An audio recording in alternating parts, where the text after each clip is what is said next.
साधूनां दर्शनम पुण्यम तीर्थभूता हि साधवः। गुरुजनों का, महान पुरुषों का, संत पुरुषों का दर्शन पुण्यप्रद होता है। और ये महान पुरुष ही तीर्थ स्वरूप हैं।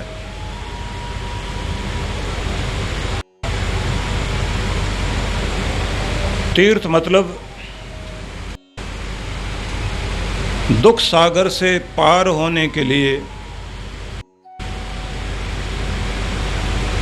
जो एक महान माध्यम है वो तीर्थ है। पुण्य वह है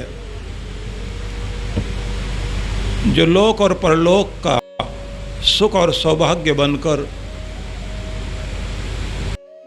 हमारे जीवन के अकाउंट में, हमारे खाते में जो संपदा हमने अर्जित की वह हमारा पुण्य है। महान पुरुषों के दर्शन निश्चित ही पुण्यप्रद होते हैं। और जब कोई इन तीर्थ स्वरूप गुरुओं के दर्शन करते हैं तो उनके जीवन में एक अलग तरह का परिवर्तन देखने को मिलता है। लेकिन ये याद रखिए कि दर्शन से मतलब क्या है। दर्शन से मतलब है जहाँ मन, बुद्धि, हमारी वाणी और हमारा व्यवहार, हमारा संकल्प गुरु के संकल्प से जुड़ जाए, गुरु के साथ जुड़ जाए, तब कहा जाता है कि गुरु की विचारधारा उस दर्शन से, उस फिलॉसफी से जब आपका संबंध जुड़ जाता है तब माना जाता है आपको गुरु दर्शन करना आ गया। और दूर से ही गुरु को देखा, प्रणाम किया और मान लिया गुरु दर्शन हो गया, तो स्वरूप को तो आपने देख लिया, लेकिन अपने आत्म स्वरूप को देखने के लिए आपने कोई भी प्रक्रिया नहीं अपनाई।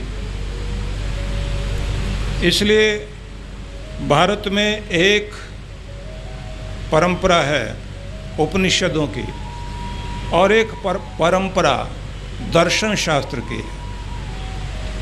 तो गुरु दर्शन में भी गुरु के विचारों का दिग्दर्शन जीवन में आना और गुरु के स्वरूप का ध्यान करने का मतलब है गुरु को देखा तो गुरु की मेहर भरी नज़र आपके आज्ञा चक्र पर पड़े, भाग्य चक्र पर पड़े और वहीं से आप का भाग्य सौभाग्य में बदलना शुरू हो जाए, तब कहा जाता है गुरु कृपा हो गई और यहीं से आपकी एक अलग यात्रा शुरू होती है।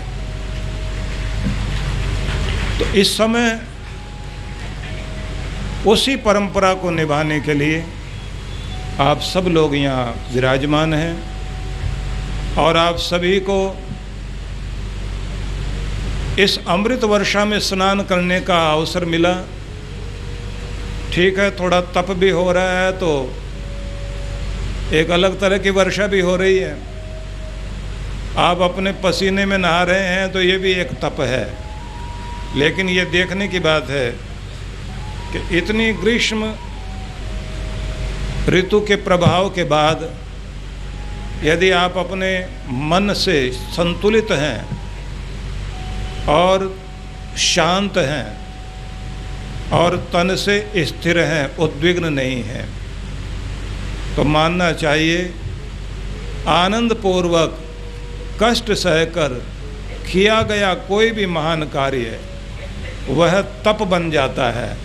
तो आप तप करते हुए अपने पाप ताप को काटने में इस समय सफल हो रहे हैं। ये अपने आप में एक महत्वपूर्ण क्रिया है। क्योंकि हर जगह हम अनुकूलता देखते हैं। आपने देखा होगा माँ का तप अद्भुत होता है। गरीब से गरीब घर में भी अगर खाना नहीं है, 4 रोटी हो और खाने वाले 5 हों, तो एक व्यक्तित्व होता है जो सबको खाना खिलाती भी माँ ये कह देती, आज मुझे भूख नहीं है, तुम लोग खा लो, आप लोग ले लीजिए, आज मुझे भूख नहीं है, और वैसे भी आज मेरे लिए व्रत का दिन था, तो मुझ पर तो वैसे ही कृपा हो रही है, तो आप लोग ले लीजिए। वो जो इतनी बड़ी बात कहने वाली माँ है, उसे भूख होती है, लेकिन फिर भी उसका मन भर जाता है। उसे लगता है मेरे सुख में दूसरे हिस्सेदार बन जाएं, वो सुखी हो जाएं, उनका चेहरा खुशी से भरा हुआ हो, उन्हें देखकर मेरे चेहरे पर भी खुशी आ जाएगी। इसे कहा जाता महान तप। इसलिए भगवान को भी माता पिता कहकर पुकारा जाता है। सबसे ज़्यादा भगवान को दुनिया में माता और पिता के रूप में ही पुकारने की परंपरा है। तो माँ जब तप करती है तो उसका स्थान आदरणीय तो होता ही है, लेकिन उसकी आत्मा साधारण नहीं रह जाती। पिता जब अपनी सारी खुशियां भूलकर,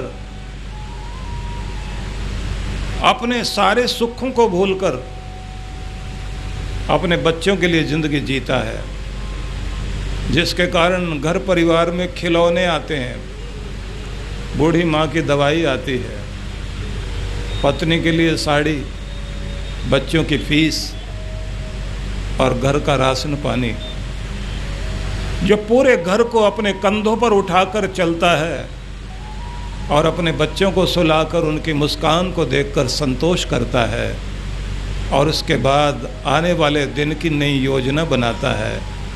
शरीर में हिम्मत नहीं होती, लेकिन फिर से नई हिम्मत लेकर सुबह जागता है। उसका तप साधारण नहीं होता। वो भी माँ से और पिता से, ये 2 ही तो व्यक्तित्व हैं जिनसे ये ज़िंदगी चलती है। इसलिए अगर उपमा दी जाती है भगवान की कि भगवान तुम हमारे लिए क्या हो, तो कहा जाता तुम माता हो, तुम पिता हो, त्वमेव माता च पिता त्वमेव। ये जो उनका कार्य है, ये कार्य नहीं, ये तप है, और ये तप आत्मा को पवित्र करता है। लेकिन इस तप में समस्या वहाँ आती है जब मोह और आसक्ति जुड़ जाती है। मैंने इतना किया, मेरे बच्चे मेरे लिए ये करें, और अपने मोह में आकर अपने बच्चों से इतने जुड़ जाएं, पक्ष विपक्ष भी समझ न आए, पक्षपात करने लग जाए व्यक्ति, तो फिर एक व्यक्तित्व और दिखाई देता है धृतराष्ट्र जैसा। धृतराष्ट्र जिसके कारण लाखों लोग मारे गए, लेकिन मोह में अंधा, आंख से भी अंधा है। तो तप करने वाला भी मोह करने के कारण उसका तप नहीं रहता, उसकी उन्नति नहीं रहती, उसकी ऊंचाई नहीं रहती। इसलिए ध्यान रखिए कि जब आप तप करते करते अपना फर्ज पूरा कर दें और आखिर जीवन के अंतिम भाग में मोह ममता से भी ऊपर उठ जाएं और अपना समस्त प्रेम अपने परमात्मा से जोड़ लें, तब समझा जाता है कि जीवन पूर्णता की ओर बढ़ने लगा, और तब जीवन कल्याण प्राप्त करता है। तो तप तो हम करते हैं, लेकिन तप को करते करते स्थिति हो जाती है जैसे मजदूर मजदूरी तो कर रहा है, लेकिन आनंद लेकर नहीं कर रहा है। वो कहता है किस्मत में पत्थर तोड़ना लिखा है। कलाकार मेहनत तो कर रहा है, लेकिन हृदय का प्रेम जोड़े हुए है, पर उसके सामने भी अगर महान उद्देश्य ना हो तो अपनी कला के पैसे तो बहुत ले लेगा, सम्मान भी पा जाएगा, लेकिन पूजनीय नहीं बनेगा। पूजनीय तब बनता है जब कोई किसी पत्थर से मूर्ति तो बनाए, लेकिन मूर्ति बनाने के साथ साथ अपने मन में एक भावना लाए कि मैं शिल्पी हूँ, शिल्पकार हूँ, लेकिन मुझे कितना बड़ा काम मेरे भगवान ने दिया।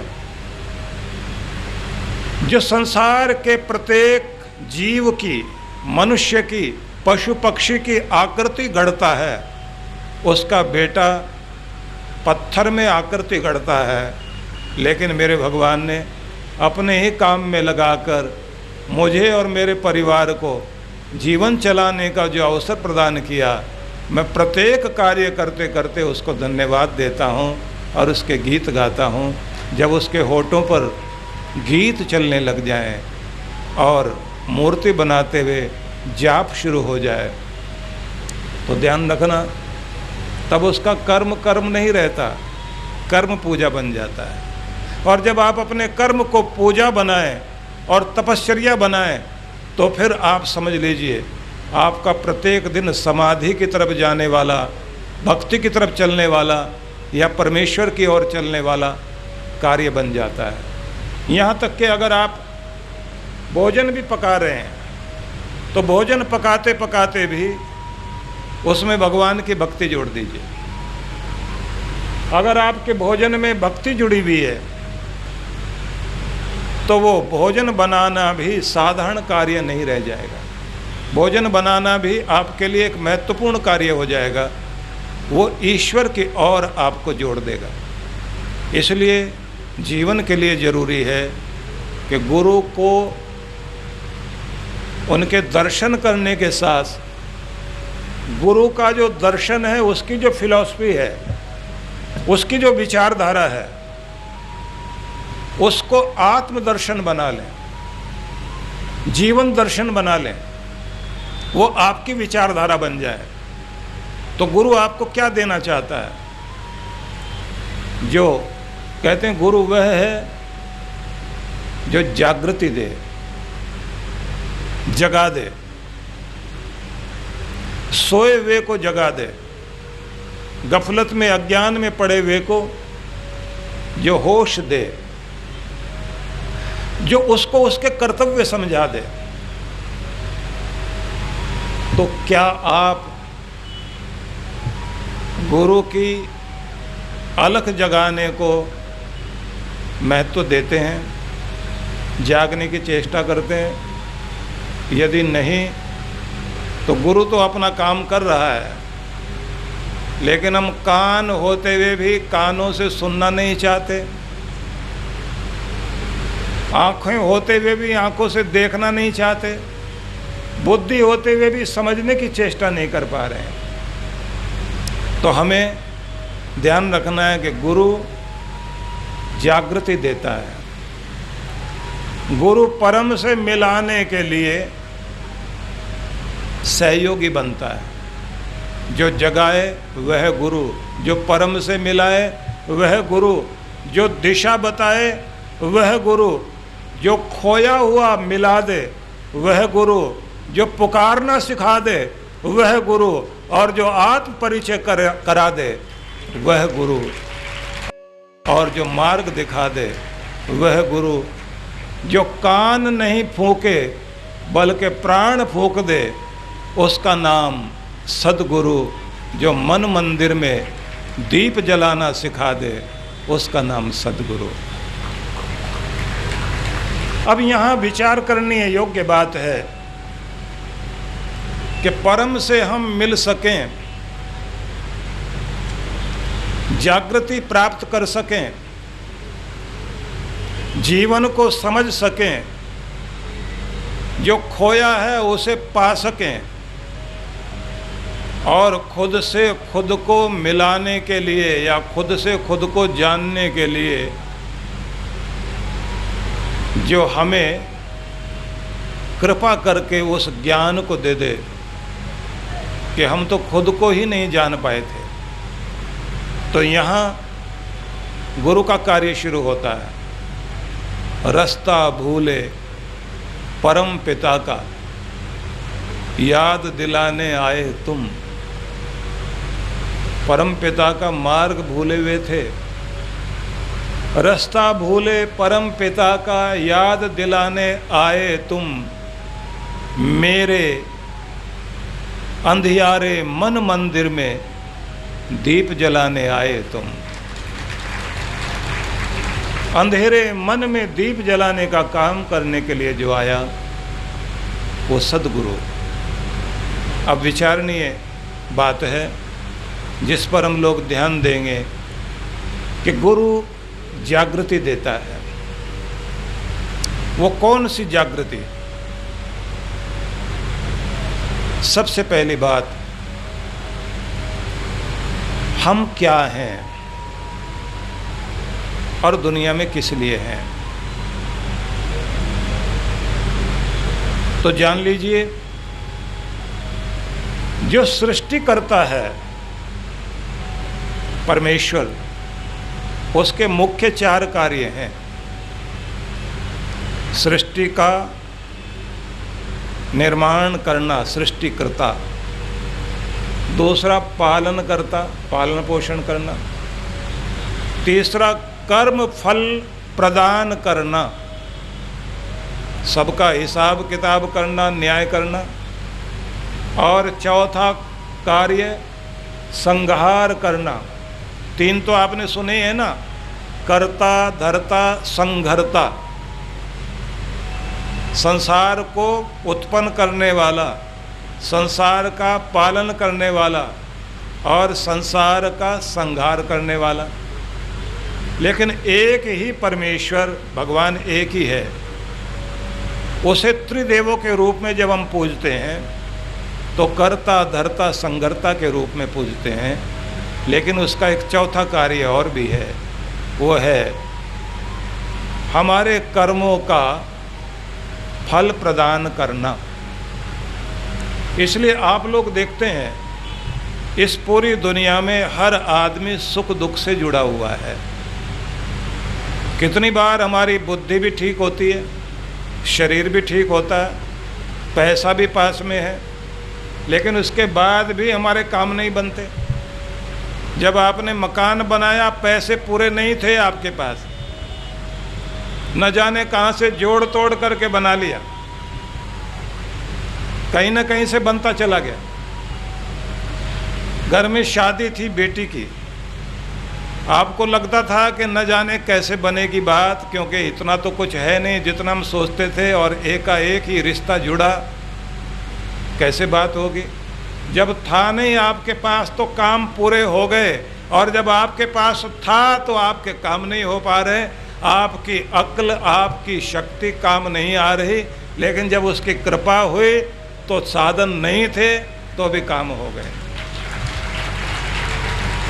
तो समझिए कि साधन ना होते भी साधन बनवाता है, और जब साधन होते हैं तो उससे कहता है कि तू कहता मेरे पास ये है और मैं ये हूँ, मैं और मेरा मेरा, तो कुछ भी नहीं होता। तो ये जो कर्मों का हिसाब कुछ अलग तरह से सामने आता है और हिसाब बनाता है भगवान है।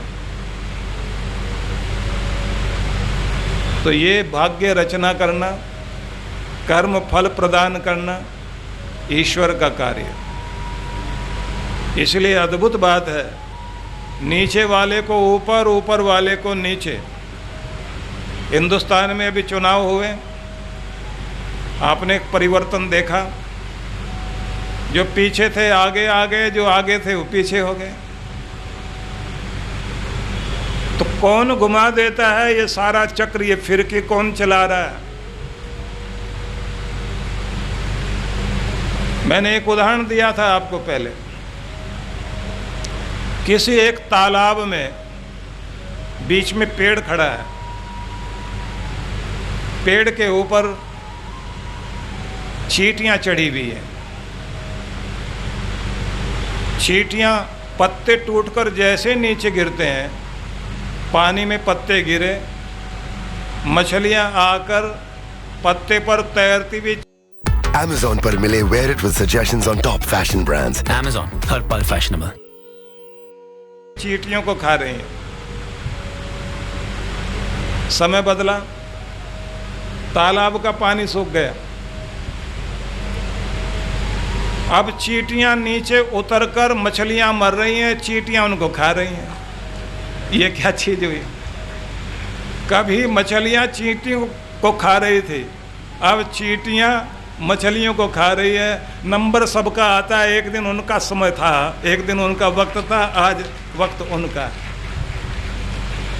ये चक्र कौन चला रहा है? कभी चींटी भी शक्तिशाली हो जाए और कभी चींटी चींटी। तो जो ये चक्र चलाता है इसी को कहते हैं कर्म फल प्रदाता। भगवान का ये भी एक रूप है। लेकिन मनुष्य है परमात्मा का अमृत पुत्र। तो जीव अल्पज्ञ है, वो सर्वज्ञ नहीं हो सकता। भगवान ही सर्वज्ञ है। सब कुछ जानने वाला केवल भगवान है, मनुष्य नहीं जान सकता। परमात्मा सर्वशक्तिमान है। सबसे बड़ा शक्तिशाली मनुष्य नहीं बन सकता। मनुष्य में कहीं ना कहीं कमजोरी रहेगी, लेकिन सबसे बड़ी शक्ति अगर दुनिया में कोई है तो केवल भगवान है। मनुष्य सर्वव्यापी नहीं हो सकता। उसके बहुत बहुत जगह घर हो सकते हैं, कंपनियां हो सकती हैं, लेकिन पूरे संसार में सब कुछ उसके पास नहीं हो सकता। सारा ब्रह्मांड उसके कब्जे में नहीं हो सकता। वो तो चलाने वाला भगवान ही है। व्यक्ति बिंदु है, परमात्मा सिंधु। ये बिंदु सिंधु में मिल जाए तो सिंधु में हो जाएगा, लेकिन फिर भी बिंदु बिंदु ही रहेगा, वो सिंधु नहीं हो पाएगा। ये ध्यान रख लीजिए। हम बेटे ही हैं, पिता परमात्मा परमात्मा है, लेकिन जीव की 24 शक्तियां हैं। प्रत्येक जीवात्मा की 24 शक्तियां हैं। जब ये मनुष्य देह धारण करता है तो इसकी ये शक्तियां प्रकट होती हैं। पहली शक्ति बल कहलाती है, दूसरी शक्ति प्राकर्म कहलाती है, तीसरी शक्ति आकर्षण शक्ति कहलाती है, चौथी शक्ति प्रेरणा शक्ति कहलाती है, और पांचवी शक्ति गति शक्ति कहलाती है, छठी शक्ति भाषण शक्ति कहलाती है, और सातवीं शक्ति विवेचन शक्ति कहलाती है, आठवीं क्रिया शक्ति, और नवीं उत्साह शक्ति, 10वीं शक्ति स्मरण शक्ति कहलाती है, और 11वीं निश्चय शक्ति कहलाती है। सब जीवात्मा की शक्ति है। 12वीं शक्ति को कहा जाता है इच्छा शक्ति, और 13वीं शक्ति प्रेम शक्ति। जहाँ प्रेम भी एक शक्ति के रूप में जीव के अंदर है, तो वहाँ द्वेष भी है। 14वीं शक्ति संयोग शक्ति, 15वीं विभाग शक्ति, फिर आगे 16वीं संयोजक विभाजक 17वीं शक्ति, श्रवण शक्ति, स्पर्शन शक्ति, दर्शन शक्ति, स्वादन शक्ति, घ्राण गंध ग्रहण करने की शक्ति, और ज्ञान प्राप्त करने की शक्ति। ये सारी मिलाकर कितनी हो गई? 24 शक्तियों से युक्त जीवात्मा। इच्छा द्वेष प्रयत्न सुख दुख ज्ञानानि आत्मनो लिंगम, ऐसा कहा गया है। अब आपको थोड़ा कठिन ना लगे, सरल करता हूँ कि जीवात्मा इतनी सारी शक्तियों को लेकर आया, लेकिन परमात्मा के लिए कहा गया कि परमेश्वर ववक्ष इंद्रो अमितम, समस्त ऐश्वर्यों का स्वामी परमेश्वर अपरिमित शक्ति को धारण करता है। मतलब ये हुआ इंसान लिमिट में है, लिमिट में रहेगा, सीमाओं में जिएगा, लेकिन जो असीमित है, सीमाओं से परे, जहाँ कोई सीमा नहीं है, जो अनलिमिटेड है, वो परमात्मा है। तो ये अंतर है हमारे में और उसमें। लेकिन उस परमात्मा ने मनुष्य को कहा, यज्ञस्य शिवे तिष्ठस्व। मेरे साथ बोलिए, ओम यज्ञस्य शिवे तिष्ठस्व। भगवान ये कह रहे हैं, ये जीवन तुम्हारा यज्ञ के लिए दिया गया है, शिवे शुभ अनुष्ठान के लिए दिया गया है, तिष्ठस्व इसमें स्थित होना, डोलना नहीं। इसमें स्थिर हो जाना, इसमें डोलना नहीं, क्योंकि तुम महान यज्ञ के लिए दुनिया में आए हो, महान उपकार के लिए संसार में हो, कुछ बड़ा करने के लिए दुनिया में आए हो। मतलब तुम्हारा जीवन बहुत कुछ बड़ा करने के लिए दिया गया है। अगर मनुष्य कहे कि मैं अपने को बड़ा से मान लूं, मेरी शक्तियां छोटी, तो भगवान ये कहते हैं, माना कि तुम लिमिट में रहने वाले हो, पर फिर भी तुम्हारी शक्तियां बहुत बड़ी हैं। अपनी शक्तियों को पहचानो। हमारी शक्तियां बड़ी हो सकें तो इसके लिए क्या करें? कहा गया कि तुम विचार वाले बनो, महान विचार वाले, बड़ी सोच वाले। जिसकी दमदार सोच है उसका दमदार आइडिया आएगा ही, और जिसका दमदार आइडिया है उसके दमदार कर्म होंगे ही, और जिसके कर्म दमदार है उसकी जिंदगी भी दमदार होगी ही।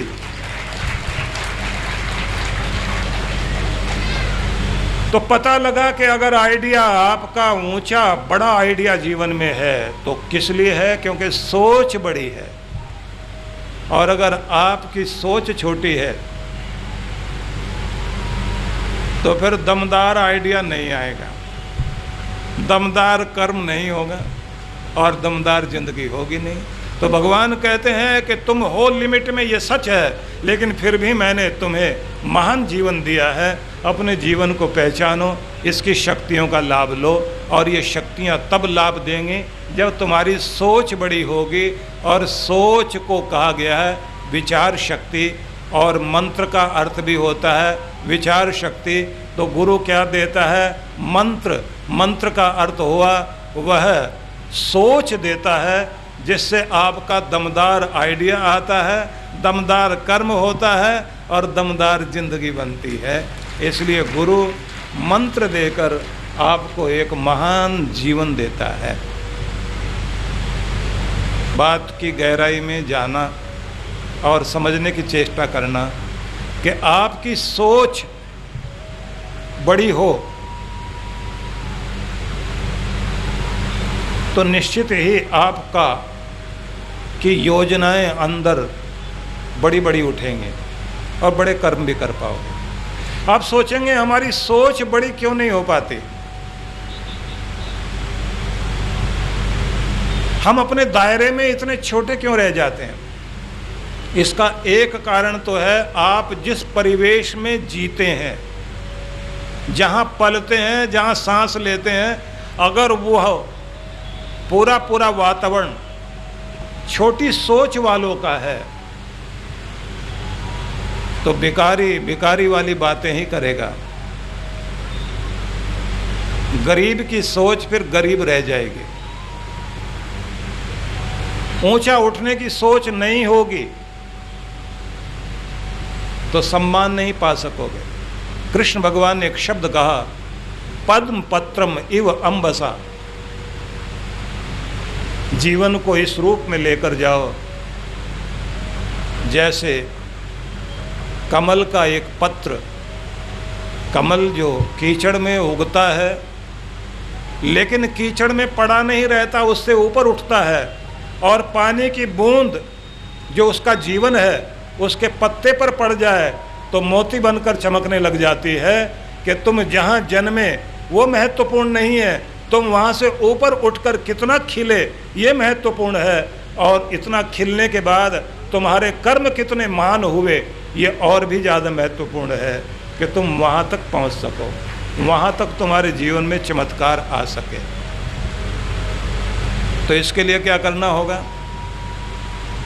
सोच दमदार बन सके तो अपना वातावरण ठीक करो। सबसे पहले अपने घर का वातावरण बदलिए। एक दूसरे को दोष देना, छोटी बातें करना, छोटी सोच रखना, या ये कहना मैं तो बीमार रहता हूँ, अब मैं ठीक होने वाला नहीं, बुढ़ापा आ गया, उम्र इतनी हो गई, अब कुछ होने वाला नहीं। मुझे पीछे एक सज्जन मिले, उनका परिवार उनको लेकर आया। मैंने उनसे पूछा, मैंने कहा आप नीचे बैठ जाएंगे? बोले बैठ जाएंगे, कुर्सी मिले तो अच्छा, नहीं तो नीचे बैठेंगे। मैंने कहा आयु कितनी है? बोले आप बताइए। मैंने कहा नहीं आप ही बताएं। बोले 91। मैंने कहा 91 वर्ष के आप हो गए तो चश्मा पढ़ने के लिए लगाते हैं? बोले बिल्कुल नहीं। मैंने कहा दांत अपने हैं? बोले बिल्कुल अपने ही हैं। चने चबाता हूँ। तो मैंने उनसे पूछा क्या करते हो? बोले इतनी उम्र तक भी प्राणायाम करना नहीं छोड़ा, योग करना नहीं छोड़ा, जिंदगी के बड़े से बड़े गम और दुख के बीच भी आस और विश्वास कभी नहीं छोड़ी, और भगवान की भक्ति और भजन नहीं छोड़ा, और अपने बच्चों के फर्ज पूरे करते करते उन्हें निराश देखने के बाद भी खुद को निराश नहीं होने दिया। ये सब बातें कहने वाले से पता लगता है उसके पास एक सोच है जो उसकी जिंदगी को इतना दमदार बना रही है। उनके बच्चों को देखता हूं कि वो बीमार, ठीक से बैठ नहीं सकते, चल नहीं सकते, क्योंकि उन्होंने अपने पिता की संपत्ति में तो अधिकार किया लेकिन उनकी सोच में अधिकार नहीं किया। अगर उसमें भी अधिकार मांग लेते तो उनकी जिंदगी और ज़्यादा निखर जाती। हम अपने माँ बाप की धन दौलत लेने के लिए तैयार रहते हैं लेकिन माँ बाप के महान विचारों को लेने को तैयार नहीं रहते। वैसे मैं एक बात बताऊं आपको, माँ बाप से हम चेहरा लेते हैं, माथा लेते हैं, आंखें लेते हैं, होठ ले लेते हैं, रंग भी ले लेते हैं, किस्मत और अक्ल नहीं ले सकते। किस्मत देने वाला ऊपर बैठा है, वो अपने हिसाब से किस्मत देता है, बांटता है, और अक्ल भी देने वाला वही होता है। लेकिन उस अक्ल का उपयोग करना, उसे बढ़ाना, ये देने का काम सद्गुरु करता है। तो सीखा तो जा सकता है, तो माँ बाप से हम जो सीख सकते हैं वो तो सीखना चाहिए। मैंने उस सज्जन से कहा कि इस बार हमारा 2 अक्टूबर को वृद्धों को हम सम्मानित करते हैं, तो मैंने कहा आप आइए ज़रूर। उनके बच्चों से कहा, मैंने कहा इनको लेकर आइए, लोगों को मैं दिखाना चाहता हूँ कि ऐसे भी लोग हैं जो इस उम्र में भी पूरा शरीर का ध्यान, मन का ध्यान, मजबूत अपने आप को बनाकर अपना कार्य कर रहे हैं, तो उदाहरण बने हुए हैं। तो यही बताना चाहता हूँ, अगर आपकी सोच ऊंची है तो आपकी ज़िंदगी ऊंची है, और अगर सोच हल्की हो गई तो फिर ज़िंदगी भी हल्की रह जाएगी। और सोच को प्रभावित करने का काम करता है वातावरण। घर का वातावरण अगर आपने खराब बना लिया तो सोच आपकी कितनी भी ऊंची हो, हल्की पड़ती चली जाएगी। आपका मन खराब करने वाले बैठे हैं चारों तरफ, तो भी ये ध्यान रखना, जिनकी सोच में जीवंतता है, वो कितनी भी हालत खराब क्यों ना हो, वो अपने आप को कमज़ोर नहीं पड़ने देगा और अपना प्रभाव उनके ऊपर डालता चला जाएगा। और उसका परिणाम होगा, खरबूजे को देखकर खरबूजा रंग बदलेगा ही बदलेगा, फर्क पड़ेगा ही पड़ेगा। इसलिए ध्यान रखिए, बुरे का असर नहीं होना चाहिए, भले का असर पड़ सके। बुरों से बुराई मत सीख लेना, लेकिन अपनी भलाई का प्रभाव उन पर जरूर डाल देना। तो निवेदन है, जिनकी सोच ऊंची हुई उनकी जिंदगी ऊंची हुई। सोच के लिए वातावरण का भी प्रभाव महत्वपूर्ण होता है। और ये भी आप लोग जानते हैं कि दुनिया में कुछ लोग सफल कहलाते हैं, कुछ असफल कहलाते हैं, कुछ गरीब कहलाते हैं, कुछ अमीर कहलाते हैं, कुछ आगे दिखाई देते हैं, कुछ पीछे दिखाई देते हैं, कुछ खुश हैं, कुछ नाखुश है। इस सब के पीछे एक महत्वपूर्ण बिंदु है, उस व्यक्ति की सोच। और कारण हो सकते हैं, लेकिन जैसे मैंने आपसे कहा, कमल पैदा हुआ कीचड़ में, ये उसकी किस्मत थी, लेकिन कीचड़ में पड़ा नहीं रहा, ये उसका पुरुषार्थ था। इसलिए वो भगवान के चरणों तक पहुंचा। इसलिए अगर आप चाहते हैं सफलता मिले, दुखों के पार जाएं, तो आपको सबसे पहले ये काम करना पड़ेगा, अपनी सोच को दमदार बनाइए। जो लोग कहते हैं मैं गरीब, मैं दुखी, डरपोक भी हूँ, ज़्यादा कुछ कर नहीं पाता, हिम्मत टूट जाती है, शुरू तो कर पाता हूँ लेकिन देर तक निभा नहीं पाता, कोई भी काम करने लग जाता हूँ विघ्न बाधाएं आ जाती हैं और फिर आखिर में छोड़ बैठता हूँ, तो इसका मतलब ये है उसके दिए में तेल कम है, जीवंतता की कमी है। तो अपना तेल बढ़ाओ, हिम्मत बढ़ाइए और फिर से संघर्ष करिए। ये भी ध्यान रखिए, कुछ चीज़ें हो सकती हैं आदमी कहे सफल हों, लेकिन शिक्षा पूरी नहीं है हमारी, एजुकेशन नहीं है, पैसा नहीं है, साथ देने वाले नहीं हैं, साधन नहीं है। जब ऐसी बात मन में आए तो इसका मतलब है ये वो सब कारण हैं जिन्हें याद कर करके आप अपनी सोच को कमज़ोर करना चाहते हैं। तब क्या करोगे? उन्हें याद करना जिनके पास कुछ कमी थी। एक बहरा आदमी दुनिया का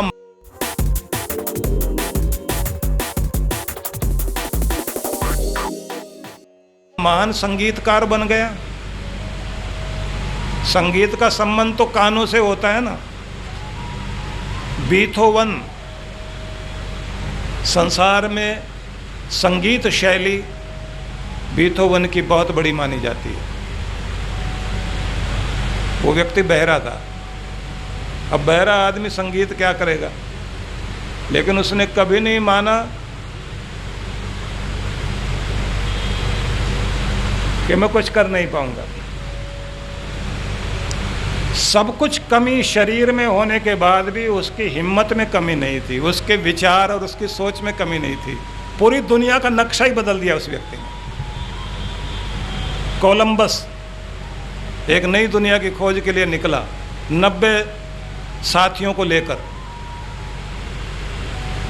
और एक समय तो ऐसा आ गया कि उसके साथियों ने कहा कि समुद्र में यात्रा करते करते हम थक गए, अब इस आदमी को मार के समुद्र में डाल देते हैं।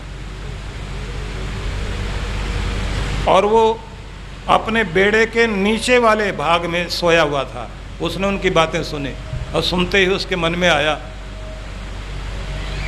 कि इन लोगों ने सलाह कर ली, ये मारेंगे मुझे। जाग के आया बाहर और आकर बोला, तुम मुझे मारना चाहते हो मार सकते हो, लेकिन मेरे कुछ सवाल हैं, उन्हें सुन लेना। हमारे पास खाना पानी सिर्फ 3 दिन का बचा है, और अगर तुम यहाँ से वापस चलते हो, 3 महीने हो गए, चलते चलते।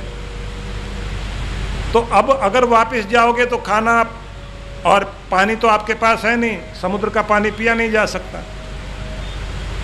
तो तुम वैसे ही मर जाओगे। इससे अच्छा यह है कि अब तक तुमने मुझ पर भरोसा किया तो 3 दिन और भरोसा कर लो, उसके बाद भले ही मार देना।